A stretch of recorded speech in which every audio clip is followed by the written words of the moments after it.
And we're live. Welcome back, konnichiwa, and welcome to Top Class Tokyo, a podcast about life in Japan and the collision of Asian and American culture.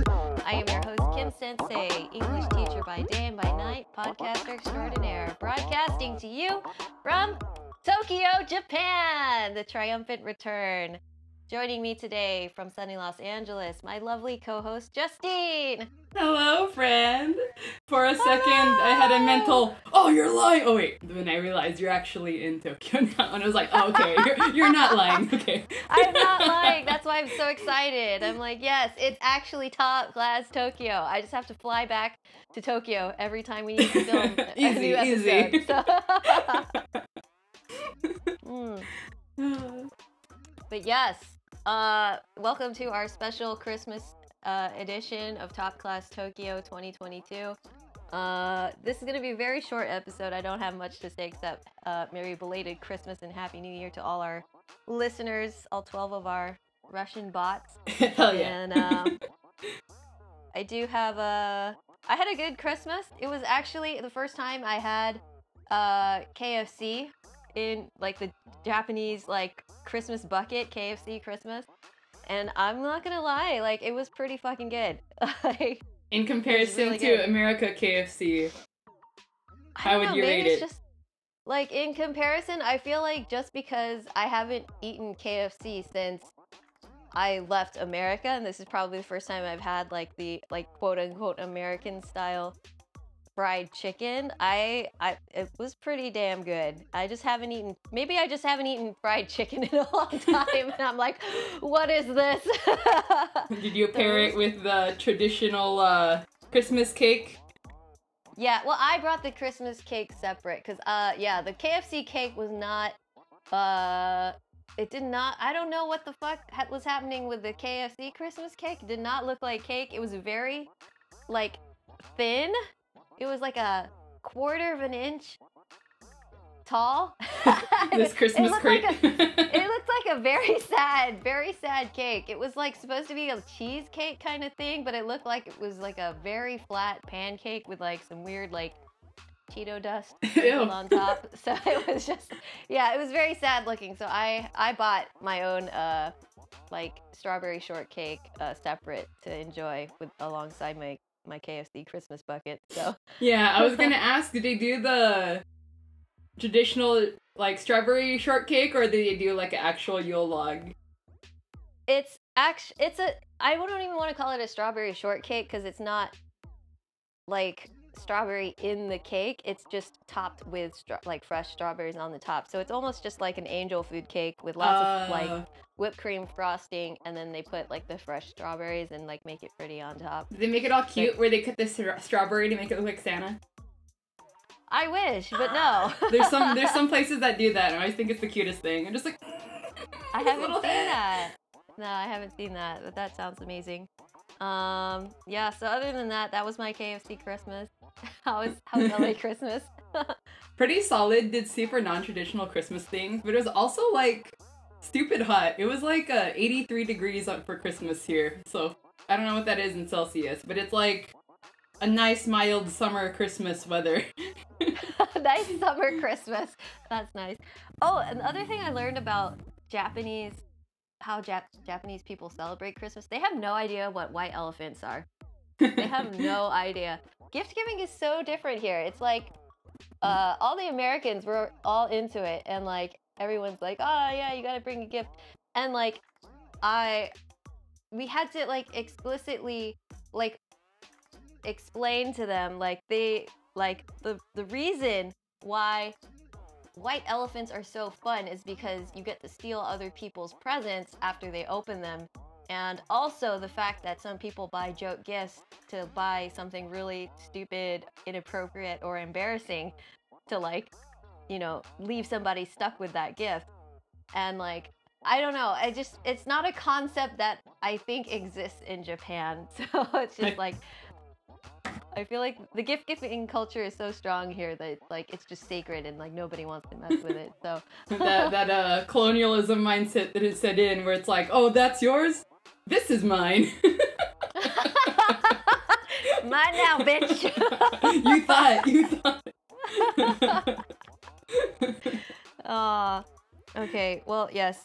This is an educational podcast, so I do want to teach our listeners a little bit of Japanese. So I don't think we have a report card today. So this is kind of what I'm planning on replacing report card with. We actually have our first mini Japanese lesson on the podcast. How do you say Merry Christmas in Japanese? It's very simple, very easy, because Japanese people love to shorten things and butcher English. We chop up Merry and Christmas into Meri Kuri. Meri Kuri? Meri Kuri. Meri Kuri. So you can say Merry Christmas like Meri Kuri. Mercury? Mercury. Yeah, very close. Very close to Mercury. Meri Kuri. I'm so glad you're introducing this mini Japanese lesson, because I actually started to learn how to read hiragana 2 days ago for the sake of attempting to be less illiterate when I go to Japan next summer. Woo! Oh man, I can't wait. And I was like, what do you mean there's like more than 100 characters I need to memorize? Fuck. Oh, there's more than 100. I know, because I was just like stuck with the basic, like just trying to... The first 10 characters I learned. Where's my notebook? I had a notebook where it's like A, E, I, O, U, or A, U, I, E, O. And then Ka, Ki, Ku, Ke, Ko, or shit like that. And I was just like, just memorizing how to write them in itself is like a feat that I'm totally unprepared for. So I'm just gonna bank on the whole comprehension part versus the reading part, because I'm like ass at reading. Yes, yes, I understand how it feels to be illiterate in a country. So, and the bad news is this is not even hiragana, because hiragana is used for native Japanese words. If something is imported, like English, something like Merry Christmas, that is going to be written in katakana. Fuck. So that is a whole nother alphabetic set of letters. So that's a different system that you're going to have to learn. So it's kind of like learning the ABCs times 3, because you have to learn hiragana, katakana, and then all the Chinese kanji, which is pictographic and not Justine is showing me her a, e, u, e, o. This is my jank ass katakana fucking cheat sheet. Good So job. do you think it's better to learn katakana first or hiragana if I wanted to read signs in Japan? Or like Learn a cereal hiragana. box? Learn hiragana first. Shit, so I'm learning the wrong one. Oh, damn. No, you are learning. Oh, okay, no, that's okay. the right one. That's Okay, the right good. one, because Japanese is mostly Japanese, and then it's gonna be sprinkled with import words. So there's only occasionally going to be the katakana, but it is important. There's so much cultural mixing nowadays, and so many like modern words that that don't have a Japanese root, that you do still need to learn katakana for many things. Okay, good. I'm on the right track then. Yes, good job. Well, anyway, aside from the Japanese stuff, for Christmas I actually did a goth demon summoning themed Christmas, where we made a fucking summoning circle with candles and put the birthday cake in the middle. So it was a pretty goth, like, demon summoning Christmas. I can send you some baby's first demon summoning circle pictures after. Birthday cake. Oh yeah, I can send it to you now. But no, because my friend, her birthday is the 24th. So it's kind of like, that's like, no one's available because it's fucking Christmas. But I don't really celebrate Christmas with my family anyway, so I was like, hey, you want to celebrate your birthday? So we had a goth, like, demon summoning birthday where we did the pentagram and lit all of the candles. I just sent you a picture. All the candles with the pentagram and the birthday cakes in the middle. Okay. Very rudimentary summoning circle. All right, I was like, whose birthday are you? Who are you trying to bring back? Is this Jesus you're trying to bring back? We were like trying. Apparently, there's like nice demons too, and there's like this toilet demon. But in order to summon it, you have to be like on the toilet. And I was like, but I'm already here. I think there's an anime for that. Actually, I honestly think there's a toilet demon anime. Okay, if there is, please send it my way because yeah, I think the art is really good for it, but I've never seen it. But there is a toilet demon anime. Okay, for science, for science. I need this for science. I'll do some research and post it in the description later. So. Oh hell yeah, I'm ready. Okay, let me make a note of that. These are my demon. my anime recs. I need toilet demon animes in my life. Yeah. For the record, also, we are recording this in the heart of Tokyo's nerd capital, Akihabara. So just let it be known. Let it be known. What were you saying? So like, seeing you how you're in Akihabara, are there any like hype anime merch that I should be aware of that would be eventually popular here in America? Oh man, I don't know, but I recently saw on Twitter people like freaking out over the new Square Enix 2B statue that got released, and I saw it in a toy shop in the window, and I'm like, wow, it's so much better in person. You think it's only gonna be like a 6 foot tall or 6-inch tall action figure, but it's actually kind of big. It's like, yeah, this thing is freaking massive. It would like take up a whole coffee table. So, like, damn. Yeah, like that's pretty cool. The figurine game here in Akihabara is just like incredible, like unbelievable. It's so much better than any con that I've ever seen. Like, you think the figurines at Anime Expo are cool? Like, it's on another level here. It's like S tier, S tier here. Did you go to the Animate shop and everything and all No, I have not done that yet. Okay. No, not yet. But you should. Yes. Okay. Okay, to continue our Japanese lesson, I do have one more since we're recording this in between Christmas and New Year's. The other one is Happy New Year, which is Akemashite Omedetou. But that's super long. Akemashite Omedetou means Happy New Year. But also, people love to shorten this. So, shortened version is Ake-ome. Ake-ome? Ake-ome. So, Happy New Year. Oh, that's cute. Yeah. So, Meri Kuri Ake-ome.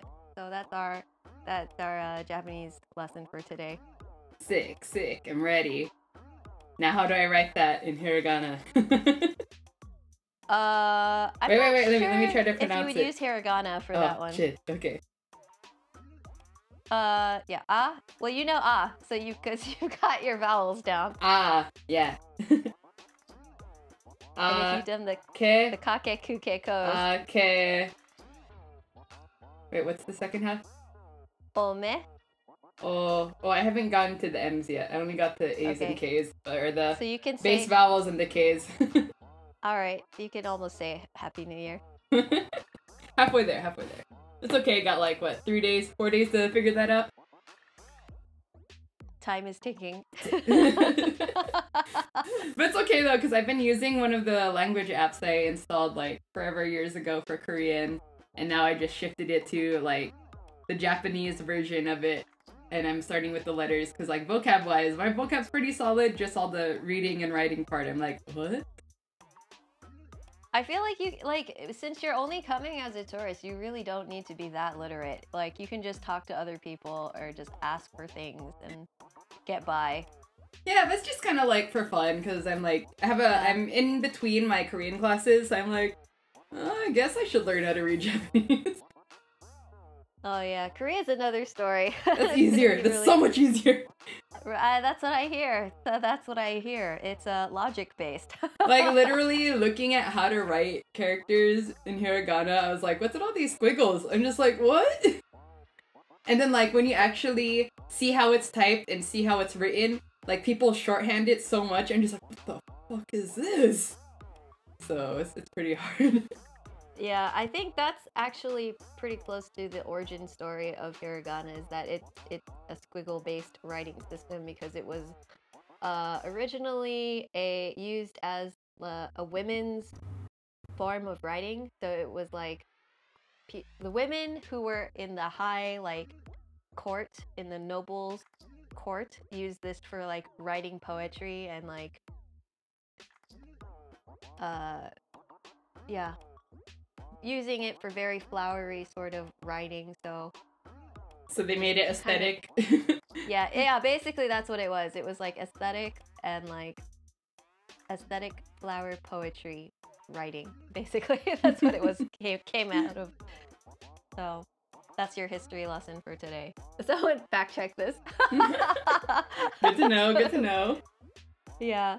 So, I'm also. Oh well, I was gonna be like, I'm also pretty hyped for third season of Demon Slayer though, because I've been seeing like clips of what the arc is supposed to be about, and I was just like, so. I have not spoiled myself with that yet. No. I have, because I'm a monster. Not there yet. But I'm super hyped for it. I don't know when it's supposed to come out, but patiently waiting. Patiently waiting. I did see there's this giant poster hanging up in Akihabara that says like has a release date of February something. So I don't know if that means the season is gonna drop then, or if that's like a separate whole like other movie that's gonna drop. I don't know. Either way, I'm happy for it. I'm like, I think when I initially started Demon Slayer, I started with the movie first, and then I went back and watched all the things. So either way, I'm gonna watch either of them and be like, yes, twice. All right. Well, anyways, happy holidays to all of our Top Class Tokyo listeners. I should do our classic wrap-up. Finally, we'd like to end with some Q&A, except that we've never had Q&A. Thanks, guys. If you have any questions, comments, suggestions, or requests for topics you'd like to hear more about, please reach out to us on our social media. I haven't done this forever. Please reach out to us on our social media at Top Class Tokyo on Instagram, YouTube, and Twitter. Or send us an email at topclasstokyo@gmail.com. Thanks for tuning in. Class dismissed.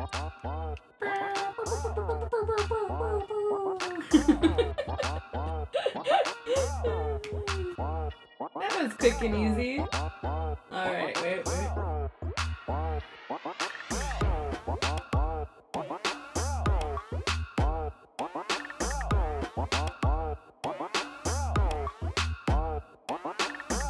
Wow.